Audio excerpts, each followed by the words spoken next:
Vamos lá! Hoje a gente vai desvendar a história de um som que nasceu numa ilhazinha no Caribe e de repente estava dominando o mundo inteiro. Prepare-se para a incrível jornada do reggaeton. Para começar, olha só esse número na tela: 19,8 bilhões.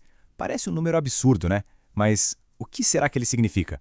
Pois é, esse é o número de plays, de reproduções, que um único artista, o Bad Bunny, conseguiu no Spotify. E não foi só por um ano não, foram 4 anos seguidos. E aí que fica a grande pergunta, né? Como é que pode? Como um ritmo que veio de um lugar tão específico virou esse fenômeno global, essa força toda? Ok, para começar a entender isso, a gente tem que falar do rei atual do gênero, Benito Antônio Martínez Ocasio, ou, como o mundo inteiro conhece, claro, Bad Bunny. O Bad Bunny é muito mais do que um músico. Ele virou uma potência, tanto cultural quanto econômica. Pensa só, as turnês dele movimentam bilhões na economia de Porto Rico. E não é só isso. As letras dele falam sobre política, levam os problemas da ilha para o mundo todo ouvir. Ele é tipo um embaixador, de verdade. Mas, olha, para entender essa pegada de desafio, de resistência que a música tem, a gente precisa voltar um pouco. A gente precisa entender o berço de tudo isso, Porto Rico. Dá uma olhada nessa história. Foram 400 anos como colônia da Espanha. Depois, os Estados Unidos assumiram o controle. E até hoje, o status político de lá é complicado. Toda essa história de luta, de resiliência, foi criando uma identidade cultural muito forte, muito única. Foi esse o solo, sabe, o terreno perfeito para nascer um som que é, ao mesmo tempo, protesto e festa. Beleza, agora vamos para a parte musical. Qual é o DNA do reggaeton? Como é que esse som foi montado? Qual é a receita por trás daquela batida, o rhythm, que a gente reconhece na hora? Se tem uma coisa para saber sobre a batida do reggaeton, é essa palavra, dembow. É o coração do negócio, a base de tudo. E essa batida veio lá da Jamaica.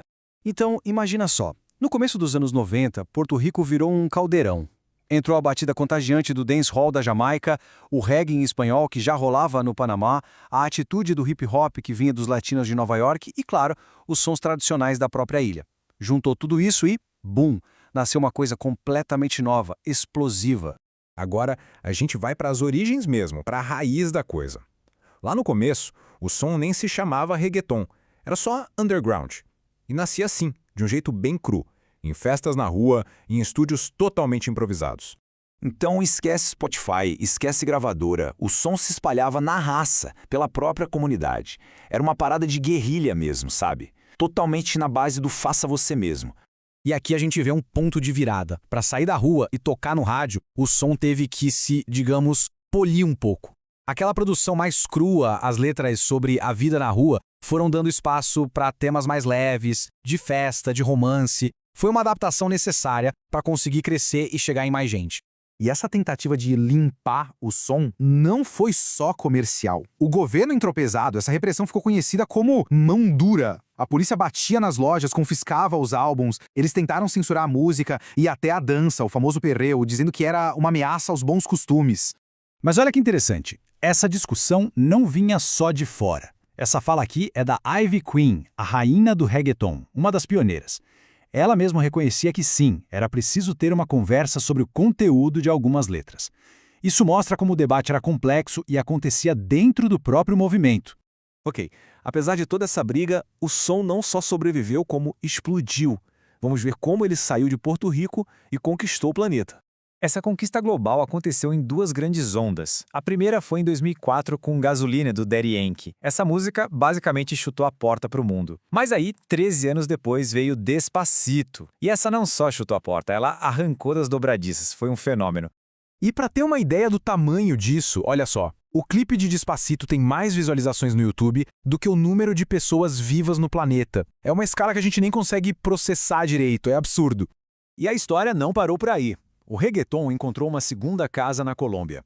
Lá, ele ganhou uma cara mais pop e virou uma verdadeira fábrica de estrelas globais, o que só ajudou a espalhar o som ainda mais. Beleza. E com isso, a gente chega nos dias de hoje. Qual é o legado desse som? Como ele continua evoluindo?